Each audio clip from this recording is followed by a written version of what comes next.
Welcome back to It's Okay, Habibi. We've got a fun episode for you today, all about the power of storytelling, whether it's the show Mo, Rajeev Cook's art, or our personal experiences. We're chatting about relationships, therapy, cultural identity, and even the wild ethics of reality TV. Let's get into it. Okay, how you doing? How's your day? Good, good. I had a crazy busy day, but I'm excited. I'm fully transitioned to my new position, so all good now. Focusing on this new job, everything is going well. Um, I watched Mo over the weekend. I went back and rewatched season one, and then we watched season two. Like we binge watched it like between Saturday and Sunday. Amazing. Did you see it? I did not. I still have to watch season one. I'm the worst Palestinian Arab ever. Like, how I have not even finished season one is, but like, tell me, I guess without any spoilers or anything, but like, what are you getting from it so far? What do you love It about it? was, yeah, it was good. It was very like it was like straight to the heart. It was funny but real, and it it touches on so many different topics. What's so crazy is how was he able to film in the locations that he filmed at? And when you Like, watch it, you'll understand. But because I don't want to spoil anything for you, but it's just crazy. Like as I'm like, it feels so real. Like he's really going, like he's taking you behind the scenes of everything that you hear about on a day to day, about so many different things. I just thought that was really, really interesting perspective. Yeah, I have a couple things to discuss, but I think you have to watch it first, no, like and I do then know, and I and don't then think it's a bad spoiler to say like he shows you like daily life under occupation kind of thing. not just that, no, like even in Mexico, like the borders, like even in Texas, like the state here, like it was like areas and like I feel that there are like governmental locations that, yeah, it was just, I just not sure how he was able to film it, unless he didn't film it there and they staged it so well to look like it is because it looked like so legit. So I don't know. It's just confusing. Yeah, I feel like I would guess that they staged it really well, but like I have no idea. I'm interested maybe before next week I'll watch it and then also like just look at some like blogs, reviews and like he do some like I'm sure he did some interviews and see like what that process was. Yeah, it was pretty cool. I cried so much on the last episode of season two. No, really? Yeah. So hopefully you're ready for that. It was good, like good crying. It was like emotional. It was really good. Yeah. All right, So I'm gonna sit down and watch season one this week for sure. yeah, we watched it. I forgot that it was like 2023 when it came out, or was it 22? I think it was 23 because we're like, we gotta have to watch season one again. Because like those shows where like it doesn't come out every like couple of years, you kind of like forget what the story was about, like fully the details. So that's what we did. We had to like rewatch it and then start watching like season two. So that was cool. Yeah, I'm thinking when I don't know when it came out. I'm trying to see, but I think it was 23 when we yeah. looked it up. Yeah. So yeah. Lucky for me, I still haven't watched season one, so it's all gonna be fresh. Yeah, so you're gonna go through season one and season two. Season two was so good. Like I thought season one was really good. Season two was even better. So it was on point. And it's like crazy because my husband got me like a gift for Christmas. It's Palestinian, well, it's a book written by a Palestinian artist who lives in the US. His name is Raji Cook. I don't know if you've seen his artwork or anything about him. And that's what I've been reading for the last couple weeks. And like between that and Mo, like I'm on this like journey of like people's journey through that. And it's such an interesting book. I'm like so into it. Like every night before I go to sleep, like I have to read like one chapter. I'm not a reader, like I'm more of a audible like listener. So this is the first time that I feel like physically holding a book in my hand and like reading it. It's been really amazing. And it's not just like the Palestinian part, it's even as an immigrant coming to the US and the success that he was able to get in, well, it wasn't him, it was his parents who came here, so he was born here, but still, like the whole journey itself, and then going back to discover his, actually, when I'm done with it, I'm gonna give it to you to read because that's something that we've talked about like when you're born here. That's what happened to him. Like he was born here and went back to kind of connect with his roots. So he went to like Egypt, Jordan, and Palestine. And as he's going through the trip, I was like, these are the trips that I want to go to, like Egypt, Jordan, well, Lebanon, but eventually Palestine too. And it's kind of interesting to just be on that journey with him and little what do they call it? Like a good what do you call it when you give someone a little something Taser. teaser, but like in a good way, like a good teaser. Do you know the signage that we use, like the male female bathroom, or like the arrow, or like the postal? He created those. Shut up. Yes, mind blowing. Wait, like It you mean was like the woman, like the dress with the triangle kind of all thing? the signs that we use internationally everywhere. He created them. I know. Like I was like, what? Yeah, I was like reading through the book. I think it was like over 30 graphic design company applied for the job, and then they took his job because it was the most simplified, but at the same time, it went straight to the point. And back then, I think it was like the 70s or the 80s when it was created, graphic designers were like struggling with coming up with just a simple symbol that without words can be understood internationally with all the language without it being complicated. And some people, let's say they were drawing like an actual cigarette with the colors and everything and say, no smoking. And he went with like one bar, a little tip. Yeah, And that's I've like, seen it here. There's a New York Times article on it, and it says yep, in the 70s, like you said, yep, he and Don Chanovsky developed pictogram symbols yep, used to identify airports, restrooms, and more. And it's all like you're right, the taxi symbol, the question everywhere. mark, the but. Yeah, oh my God. So he's a Palestinian dude that did this? Yes. Wow.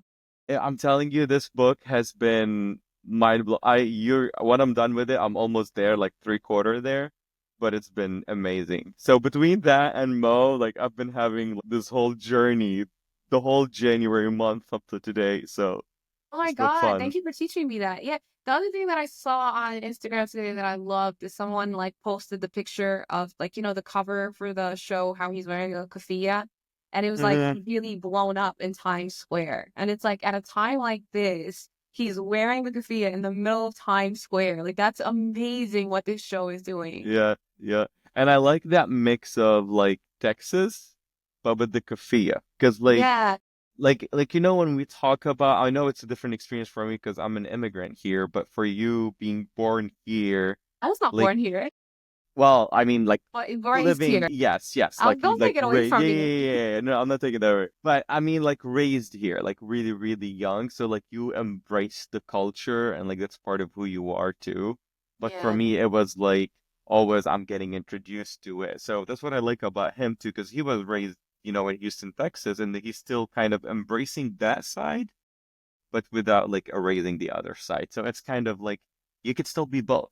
So Yeah, I was gonna ask you that about the Raji cookbook. So when you said he was raised here, so for him going home was like culture shock, like kind of like how after the genocide started and all that, like I was learning about like being Arab again and stuff and like a homecoming, or did he grow up like with a lot of Arab influence and it was just yeah, what ish, was the experience? ish. Well, do you want me to spoil the book for you? I mean, I'm still gonna read it, yeah. So Okay. No, he did have like family that or family and slash friends like community around here, but going there it was like through friends and people that he met through his life because like when he went to college he met through someone who was like studying there or like something like that.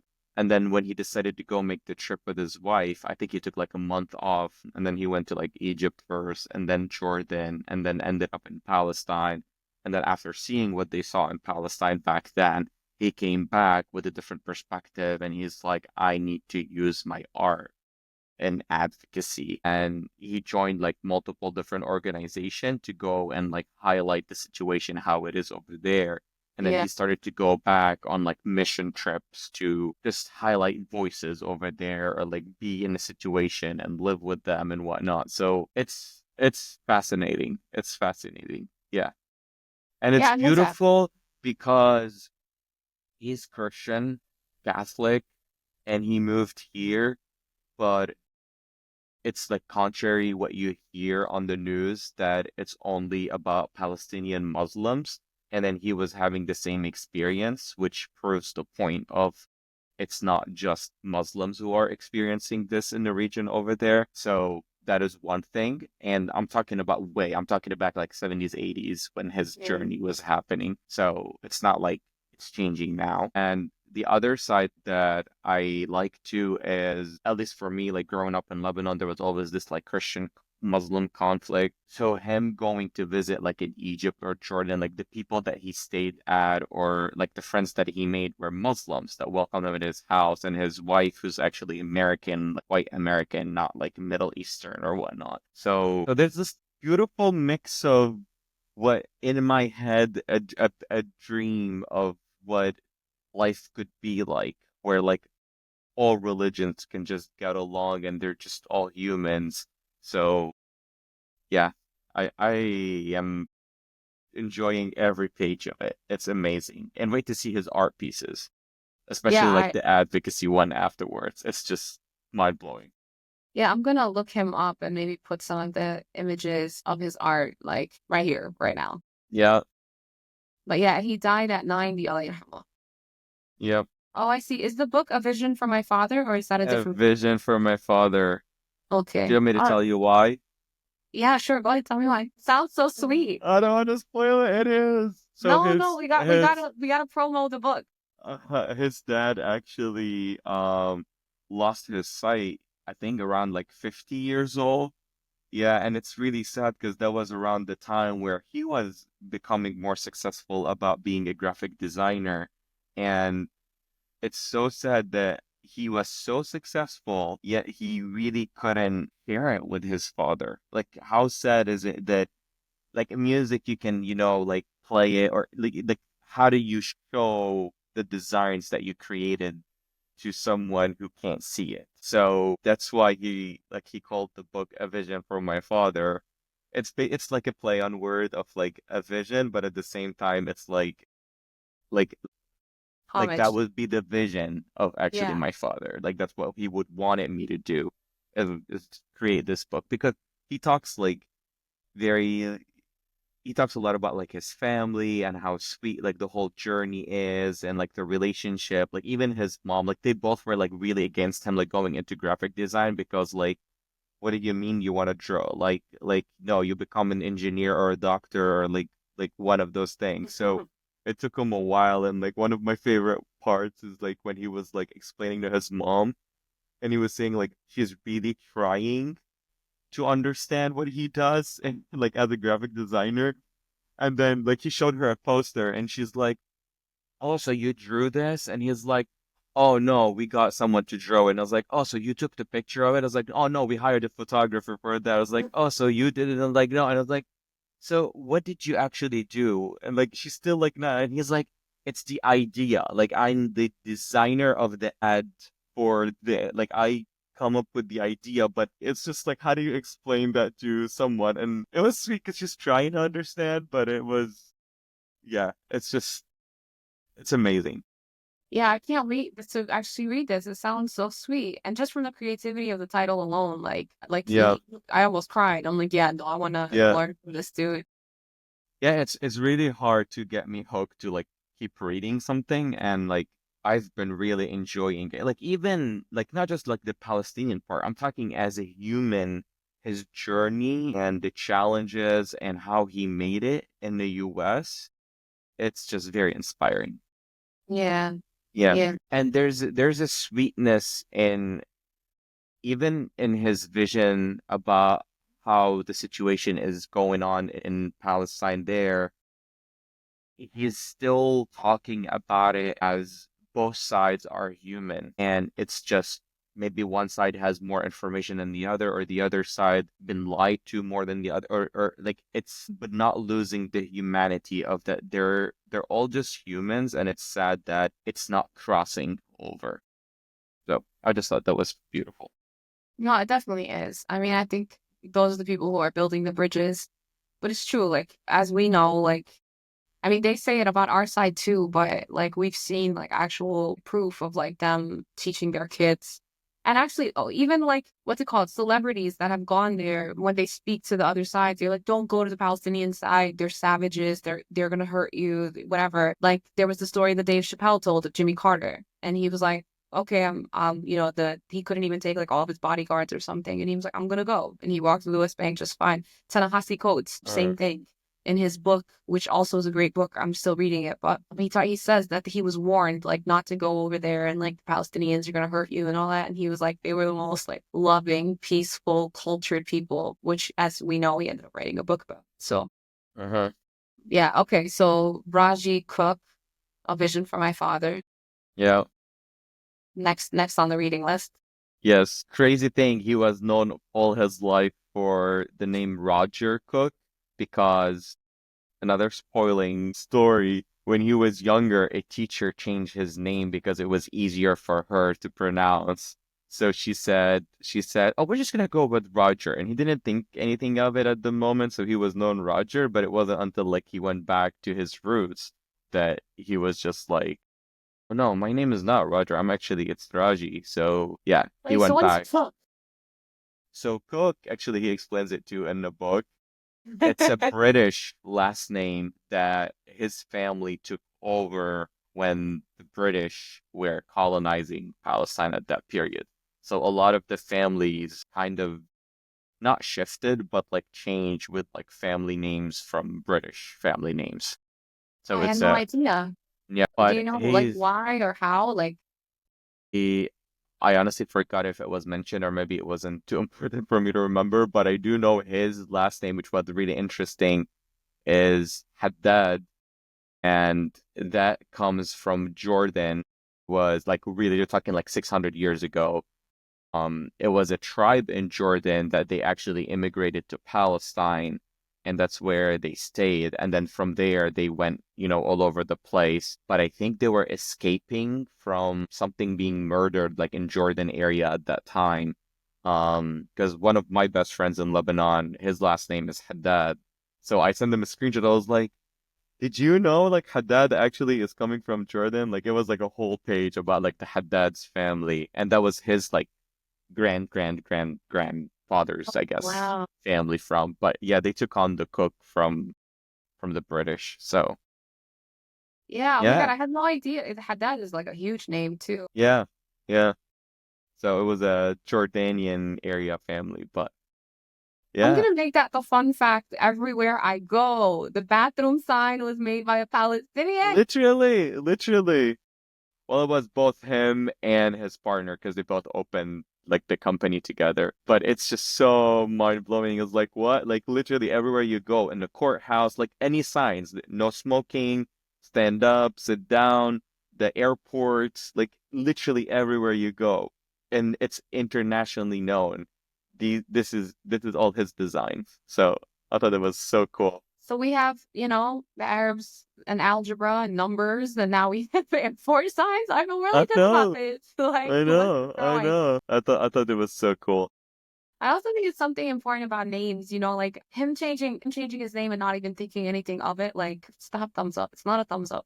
Him thinking nothing of it is like when I first started acting, and different managers and agents and whatever, they all had different advice for me. And I remember one lady, she was like, your name is not good. Like, we need to change it to, she wanted me to change it to something like more Spanish sounding or something. Like, she was like Amelia something, and she didn't want Khalil. Like, she wanted me to change it to like a Spanish name, and I was like, you know what? I think I'm gonna stick with this for now, and we'll see how it fares out. Which is also dumb strategy because at the time, like, it's like Trump back then, right, had Muslims trending upward, right, because he hated us so much. So it was actually more TV shows were looking to cast like authentic Arabs, and so it actually helped my career a lot.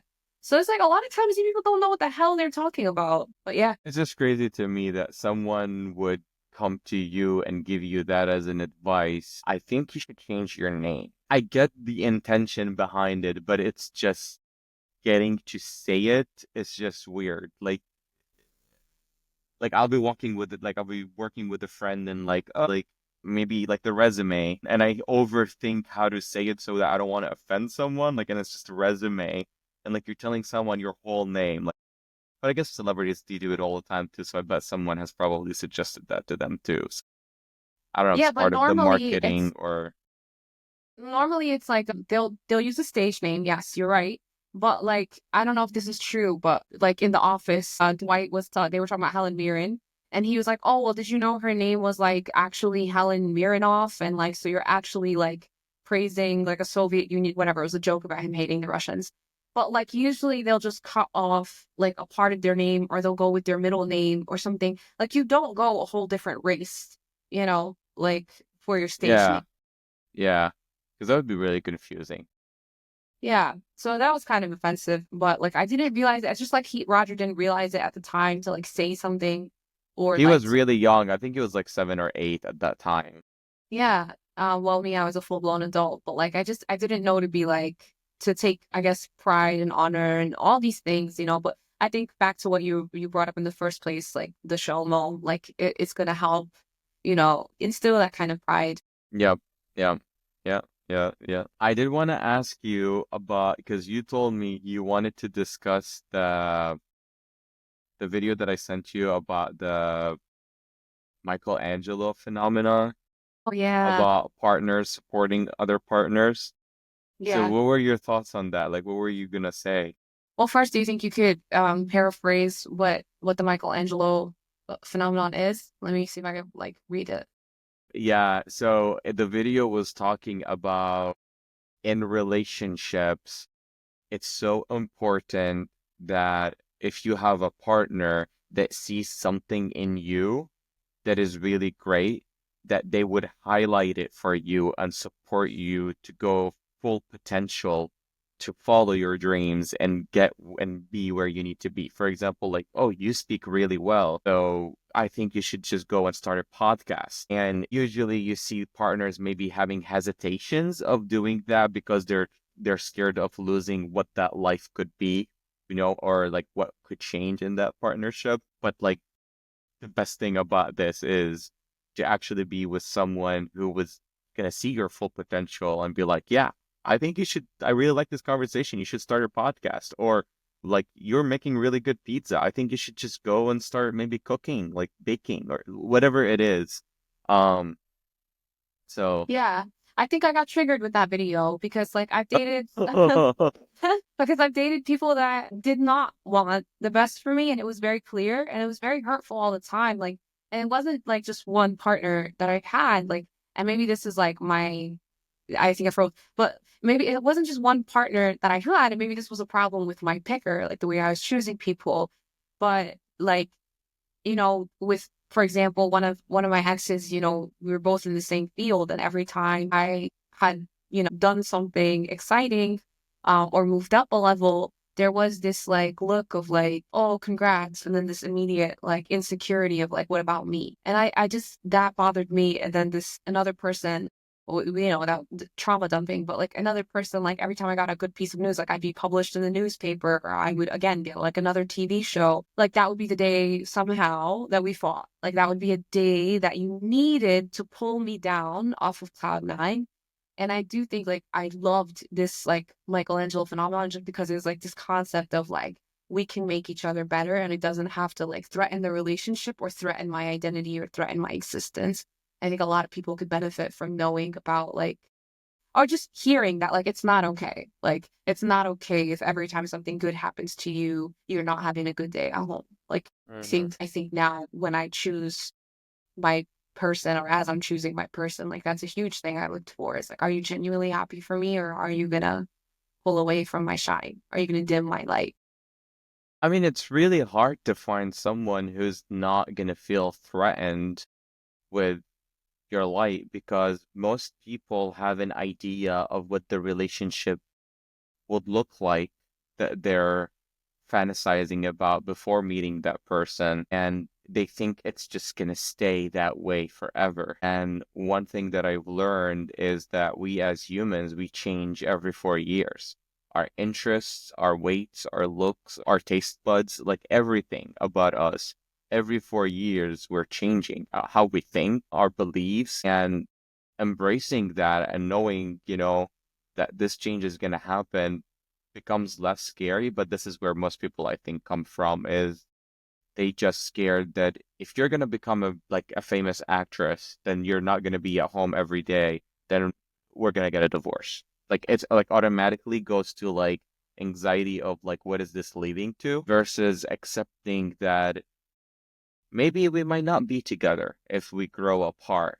But guess what? There is nothing that you're gonna do with limiting my capacity or my dreams that is going to change that, because I'm going to be miserable and eventually it's going to lead to divorce regardless.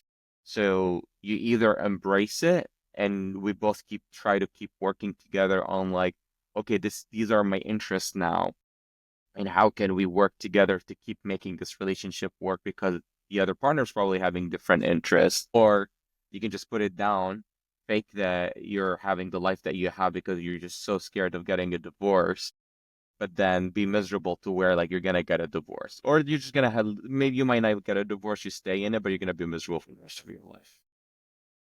What do Yeah, you that would think? never. I mean, I can't say that would never be me. I'm not married yet, right? But like, I can't. I always tell myself like I can't imagine the world. Like if I shine. Like I love like joy, and I love. I guess because of like the amount of like death that has been around me, both like in my life and just what we've witnessed in the last year alone, I refuse to let somebody like take away from the days that I have on this earth. Like we could die Uh, next week. And I'm gonna spend this whole week fighting with you. Like that's crazy. That's crazy. Could you imagine? That would be the thing that I'm pissed about. Like before I even speak to God, I'm gonna be like, could you let me go back into that last week one more time, please? I could see that. Yeah. I mean, it's just relationships are hard, and I think that's the reality that people don't talk about. Like it's always portrayed as like it's Valentine's and everything is like beautiful all the time, but reality it's just not the case. So it's always work in progress. Yeah, but you've been married now, how many? Seven?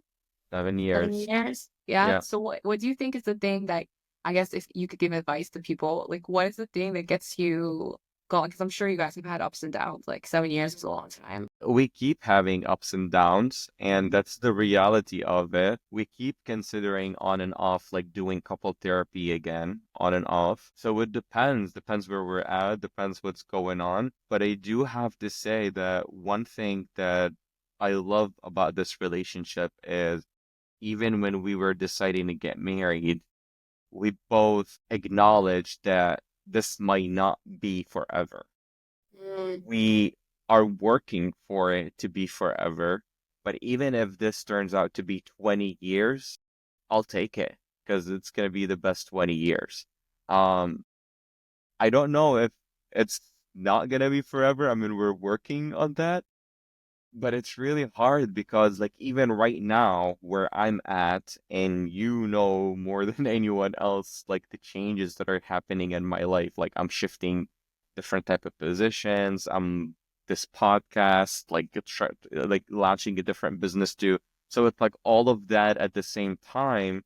I am like juggling, doing all of that and the work put into that on top of keep having a good relationship with like my mom or my husband or the family and the house responsibilities and wanted to travel and wanted to plan date night. Like it takes a lot. So these are conversations that like we're having now is okay, well, you just graduated, you got your master's. Now you have maybe more free time. Do you want, actually, my therapist said something like that. She said, have you thought about what will he be doing when you're doing those days of you working on that side business? Because otherwise it might turn into, okay, I need you to take me out on a date night or I need to be doing this. So like it's just keep always having that conversation and being open about it. And we just argued about it this Saturday, like our Sunday actually yesterday.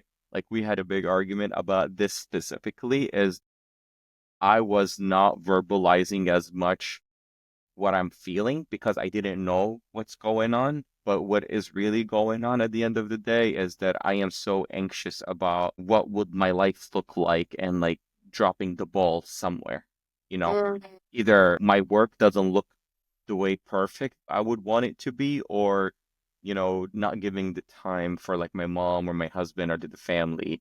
So it's just relationships are hard. And I like, and when we argue, I'm being honest, like when I argue, I think about it, I'm like, I'm just like, this is too much. Like, why are we arguing about this? Like, would I want to be single, but I still don't want to be single. I love the relationship that we have. Like, I don't want it other way. It's just work.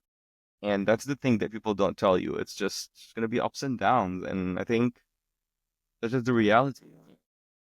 I think something that you said that's important though is like going to therapy in and out, right? Like I just want to address this for like the amount of people that have a negative like stigma about therapy.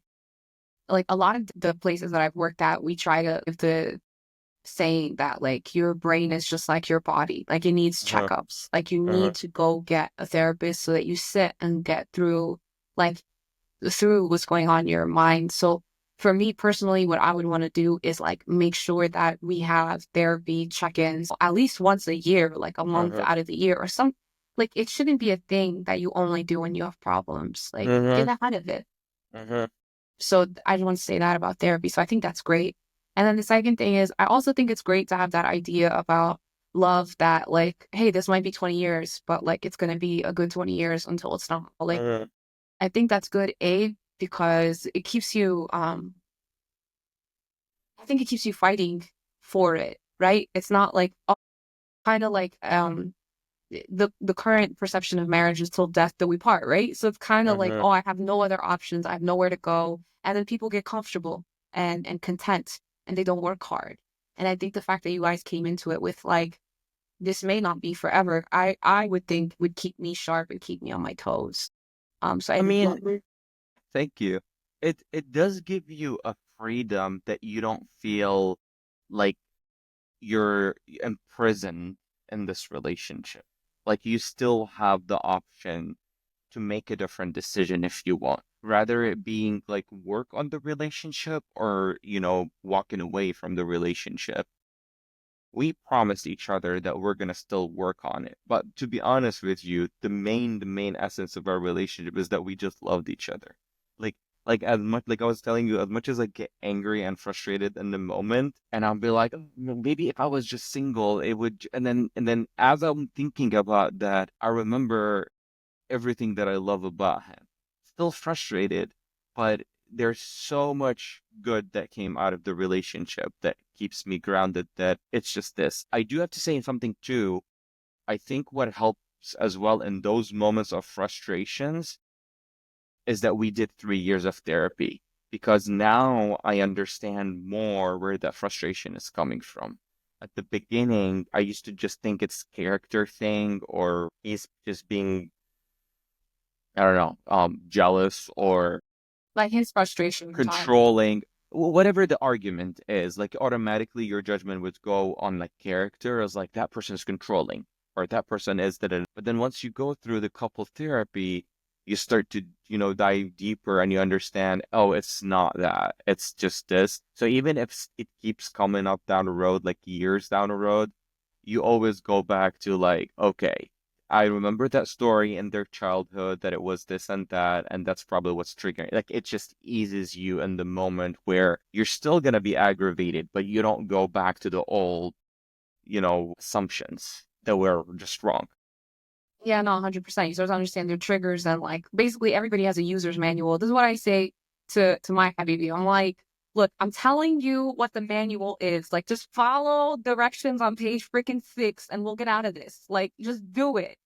Um, but it does take like a self-awareness, and I think we talked about this a lot before with like why therapy was so helpful for you specifically is because like it helped you understand like what you weren't hearing or how you said earlier like I this is my fear and I didn't know how to articulate it. I cannot speak highly enough of therapy, but I was gonna ask you about when you say, oh, I'm worried about all these things, right? Like maybe it would be like, what is he gonna do with his free time?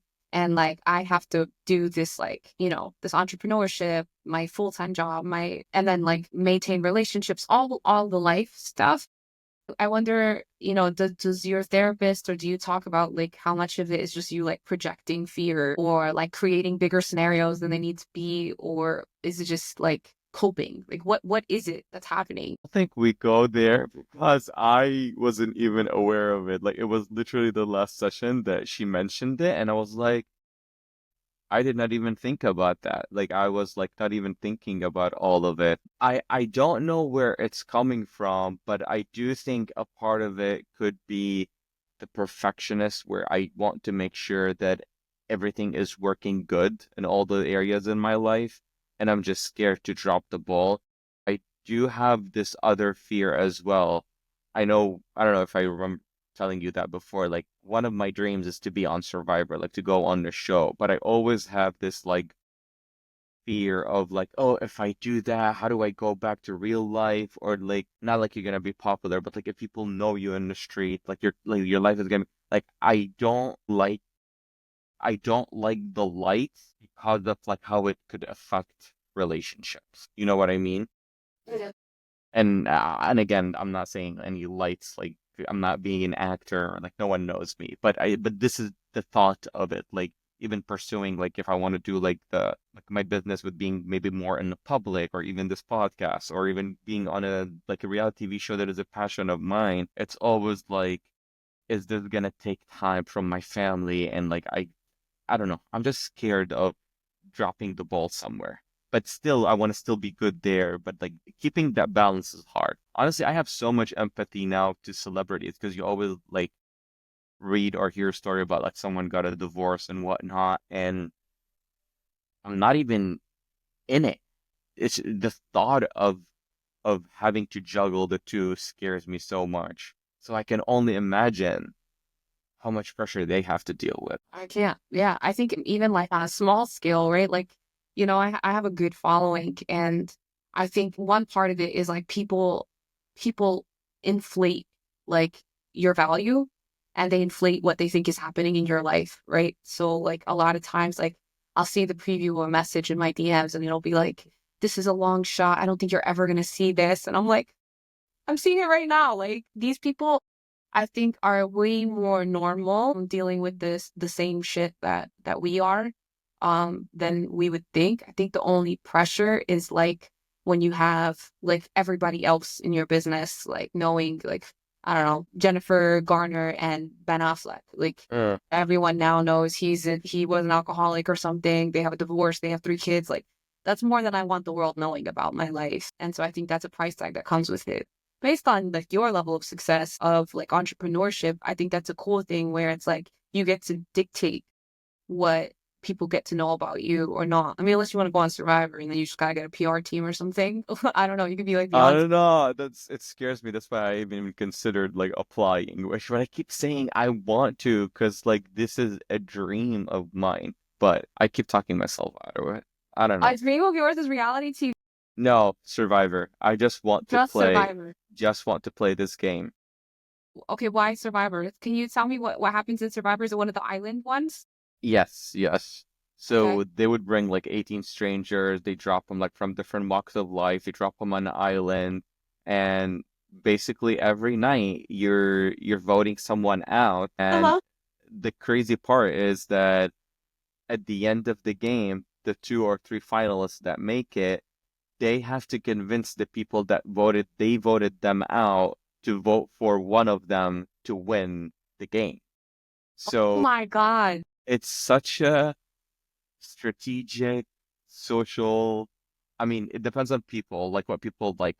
Be physical too, because it's obviously very physical. You're literally just like on an island with nothing, no shelter, no food. They don't give you anything. So there is that survival element of it, but that's not what is interesting to me as much as like the social and strategic part of it. That Bro, it's I think just I just want to be like, what happened to you? Like, you come from Lebanon, like, you come from war zones, and you're like, I want to go back. I want to have fun with it. I guess you might as well win some money out of it. well, I mean, I do believe it in my heart that if I make it on the show, I will win the show. I believe it. I believe it. 100%.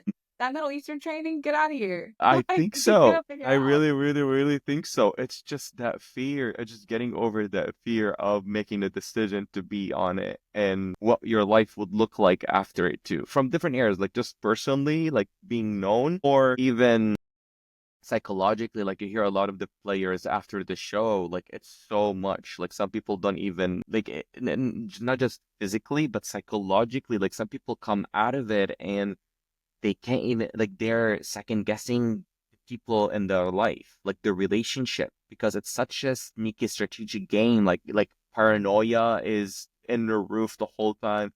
You're talking to people, they promise you they're not gonna vote you out tonight, but you don't know what's really going on. Like And then literally, they vote you out. they might vote you out. You might be blindsided. Like, and then that is the only way they can actually vote you out is by blindsiding you. They're not just gonna come and be nice to you, like, oh, we need you to leave. It is extremely high, like intensity. It's amazing. But see, I don't see. So first, I know after you've described this game, I would be the first loser. Like I would trust everybody. Like I think everybody's a good person. Like I would definitely be voted off or like just killed day one. I'm having a hard time picturing you play like social games in this way and manipulate and like it's like that's gonna be what it takes. Like it's opposite of what I know you to be. Like you're such a good energy, you're an honest energy, you're transparent, you want what's best. You do have your hard ass sides, but none of it is, as far as I know, like I'm not gonna vote you off and then vote you off. Like I can't picture you doing that. What do you think? Like could you Cookie, actually do it when the time comes? Could you be that ruthless? Or that 100%. strategic or that I gave you a minute. No. Okay, yes, Yeah. 100%. Why? Because the money's the motivation? Like what's the motivation for It's a you? game. It's a game. Like it's the players are just chess pieces. We're all just chess pieces Ya on a board. Allah. And I know, but this is the scary part. And you can ask my husband or my mom because they both would say sometimes they're like the way I react to something, they're like, this is so ruthless. Like and it's not really as much ruthless for me. It's more like this life. Like I don't know what to tell you. But No, no, no, no. my I see, husband I don't wanna believe it. What? But that's what my husband said. He said that I would be good at it because he sees how I have it in me. And I think that's a part of the conversation that I've had with him is that my fear as well is the perception that I would have if I win the show. Because I don't know how I would play, but knowing that dark side of me, I wonder if I would come off like an evil character.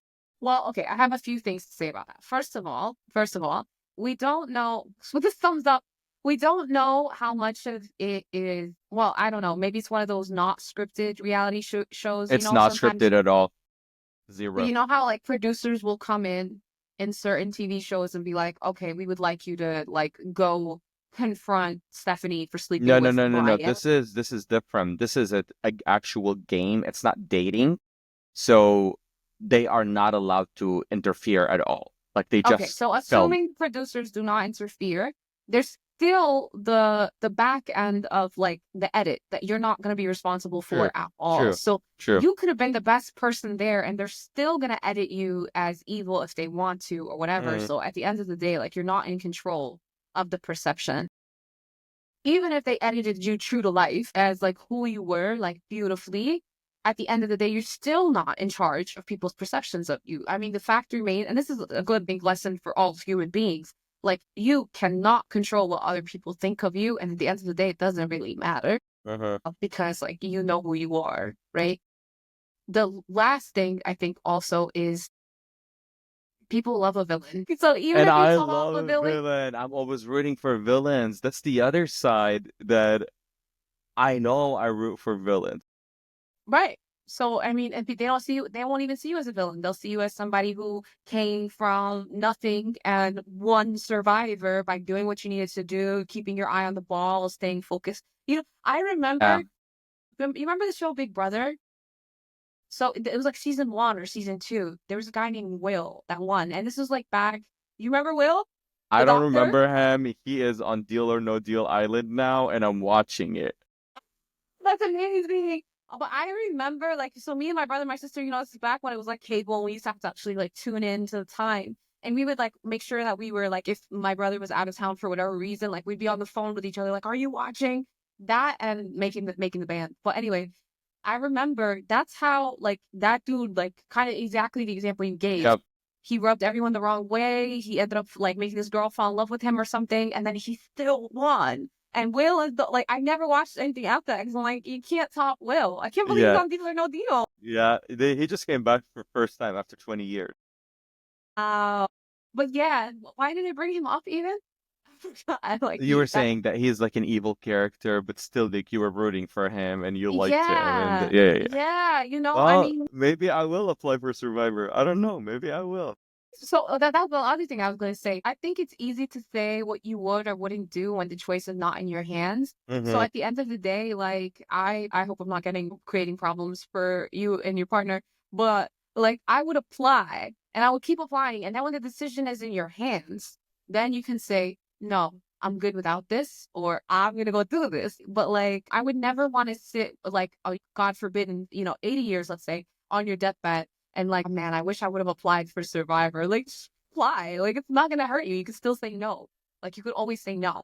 I will not say no if I was guested on the show. Okay, okay.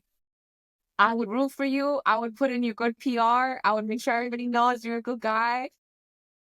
Well, I have to play the good guy, but I mean, I will be a good guy. I think I would still be the same person. Like, I will build the connections that I build, like the real connection with people, but I would have no problem to cut you off at the end of the day if that's better move for my game. Okay, but on a serious note, I think what scares me about what you said is not about you as a person. I know you. I love you. I'm safe Mhm. here. But I think when people start to justify, oh, I can lie, or I can treat this person this way, or I can do whatever because it's just a game. Everybody knows this is just a game. You maybe help me make the differentiation, but it's like when people look at like war or business and they're like, it's just business. I don't care if I have to fire this father of six and where his kids are going to eat because it's just business. It's that kind of statement to me. That's how I hear it. It's just business.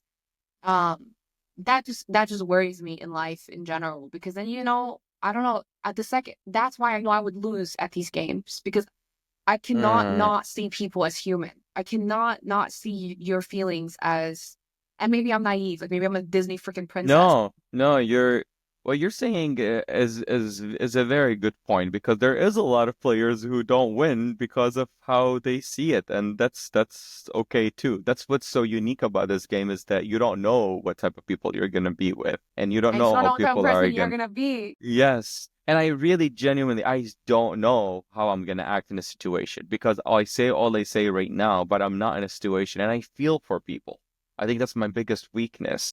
But maybe I'm telling myself that story, no, like weakness in a game like this where like that Yes. could not allow me to make a move that I want to make. But I would like to believe that I will make the moves that I want to make because I am able to separate that and say this is a game. Like people are not there. It's not a job. You're not, if you need a job, you're gonna go get a job. Like this is what I am convinced of. Now, not to say that there's people who genuinely going there like homeless. Like there's players that were homeless that are on the show or whatnot, where like that money, if they win it, it will change their life. But that money, if I win it, it will change a lot of my life and other people in my life. In my life, I know Like that one's going my it's way. not, yeah, it's not like any different. So why would I not cut you off if I just made a smarter move? It's sad to hear it, but this is how I give myself the permission to separate that. Now, when it comes to real life, that's different. And I am struggling with that because to your point, I see it every day where like companies just lay off a bunch of people, like whoever make the decision higher up, like they're not looking into each person and their life and like they have kids or like that. Like no one's doing that. They're just, saving money, save costs, cut them, United Healthcare. yeah. So it just, and not just like there's so many like different IT companies like this past year, like every day we're hearing Spotify or whoever, like there was a bunch of them that they just laid off other people. I see this differently. I see this as a TV show. It's literally a game.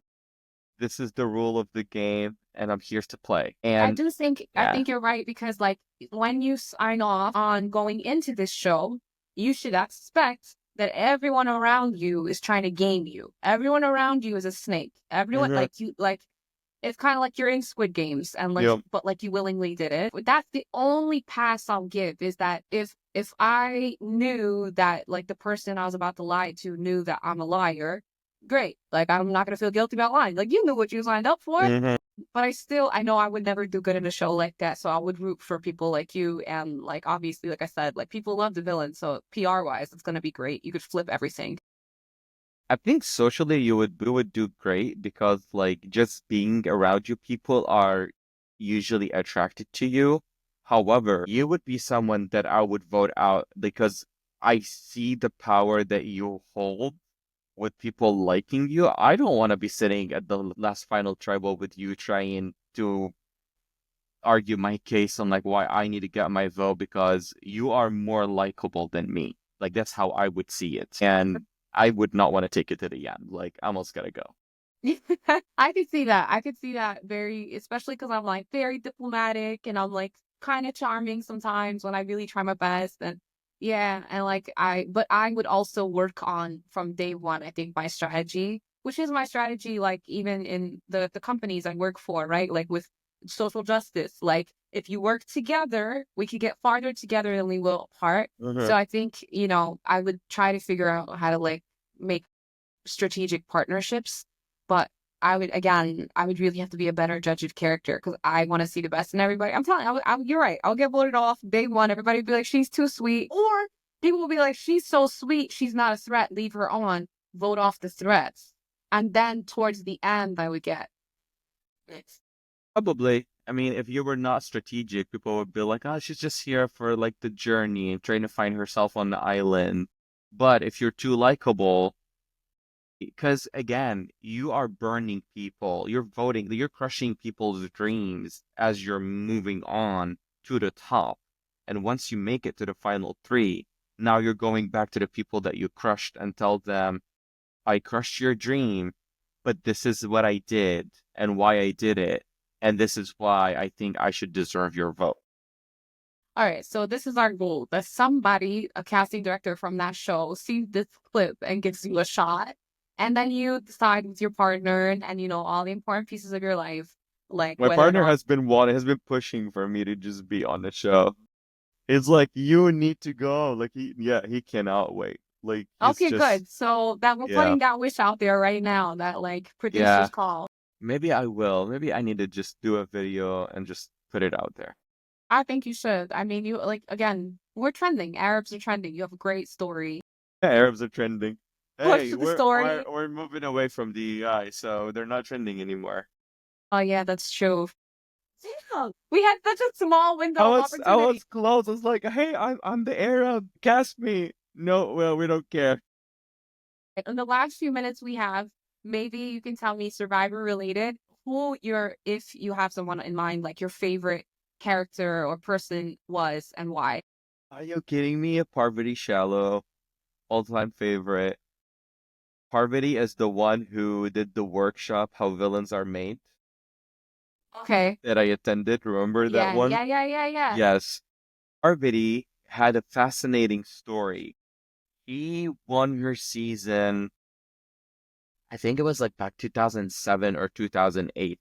It was at a time where she walked in the game and her and like other women, she put an alliance of women together and they voted the men one by one all the way till the end. Yes. And she made it to the final four where there were four women and then eventually to the final two. It was her and another girl. And then she ended up winning because they voted for her. But here's what happened to her in her journey is even though all the women together, they put this alliance and they voted all the men out, they That's crushed the amazing. game. Yes. they called themselves the Black Widow Brigade because It- like you familiar with the Black Widow? The oh yeah, Black yeah, yeah. Widow is like a spider that is known for like eating her babies or like the male partner if like it's like yeah. Yeah, after they So have sex, she eats them. so that's why they were calling them they're like the Black Widow Brigade. It was an amazing game how they were able to manipulate the men and like with flirting with whatever and vote him out one by one and no one saw it coming. Women supporting women gives me so much life. It's Yep. insane. Wait, so what was it that you said happened on her journey? So what happened is after she won her season, all the other women were perceived as like, oh yeah, look at him, badass, like heroes. He was perceived as like a mean villain because she won. And afterwards, like she talks about her journey and she's coming out with a book right now. That's why she made up this workshop called How Villains Are Made and basically is like own your villain era because her journey is that after she won, she had so much bad media, especially it was at a time where like the society was like trying to wrap their head around like, what do you mean by women get together and vote out the men and the woman wins the show? Like women should not be acting like this. Like women should be like modest and like, nice and sweet and like but you know what I mean? So Yeah. that's what she had to deal with. And now she's coming out with a book called Nice Girls Never Win. Love it. So yeah, Parvati Yeah, is my no, yeah. all-time favorite. She played 5 times, crushed it in most of the seasons, unless like future season where like people were like players see her coming, like you need to vote her out. Like this girl cannot like hang. Yeah, no, no. I wouldn't even But go back yes, again. Like you yes, gotta leave on top, win once, get the hell out of there. yep, But I yep, guess it worked for her. Like she parlayed it into like clearly a yep, book deal, I mean a workshop, a book deal, whatever it is that. So yep, she's doing good. That's yep, a great example. Yes, yeah, exactly. yeah. Go I could ahead. talk for hours about that and about women, how they're perceived, because it's so fascinating to hear women experience, especially when they're successful. And this is like a stupid example of it, but it's so highlighting the society that we live in No, and it's a how perfect people example perceive of it. it. Like we just spent 5 minutes talking about how it's okay to like lie, steal, kill on this show because that's the expectation. But then women go together and go, you know what? Let's just get the men out of here and then we'll fight amongst ourselves. And Hmm. people are like, no, you were supposed to lose. Get the Hmm. hell out of here. Like Yep. society already set us up for failure like a long time ago. So we're gonna win right now. I Yep. love that. But see, along those lines, I would have hoped to be like her, where the alliance was like even making it gender based was really smart because the women have something to gain by saying, yeah, let's just get the men out of here. Like let's Hmm. just and then no, then I don't I actually want to go watch that season now. That's so interesting. Ooh, I wish you can watch that season because Let it's me watch so Mo season fascinating. one. I watched Mo season one, Mo season two, finish Ta-Nehisi Coates' book, read Raja Cook, Raji, Raji Cook. Raji, is that an Arabic name? it is. What does it mean? Do you know? It's coming from the word Raja, which means Return? no, Raja, not Raja. Raja as in like what is the Arabic word for it? The English word for it? I don't know. I have to look it up. Maybe meaning in Arabic. I'm looking it up just to see if I can find it really quick. I mean, they said hope Is or that hopeful. okay? It's like a hope. Well, it is. It is actually like it's like I betraja, as in like I Oh, think like an urging. I can hope. I think it's like urging. Like I think I know. The way Yeah, you just said it, like now, like I'm yeah. persistent almost. Like Like I'm I hope you can do it, but it could be like begging, but it could be just like I hope. Like so it I depends on like the understand. context. Yeah. Okay, cool. All Yep. right, cool. All Any note you right. want to end on? Hope. I love that one.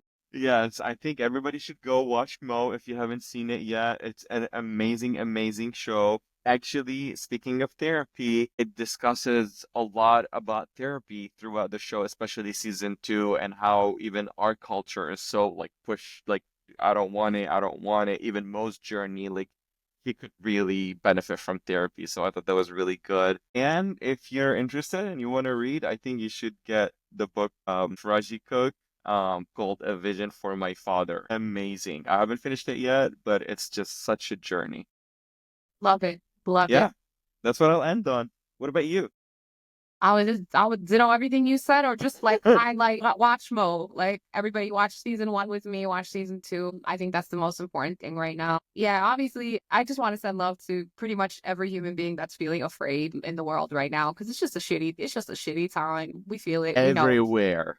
everywhere. Literally right now. Yeah. Yeah, so we feel it, we know it. I'm just sending love to you, and this is why we not win Survivor. Talk to All right. We'll talk to you next week. you next week. Bye. Thank you for listening to this episode.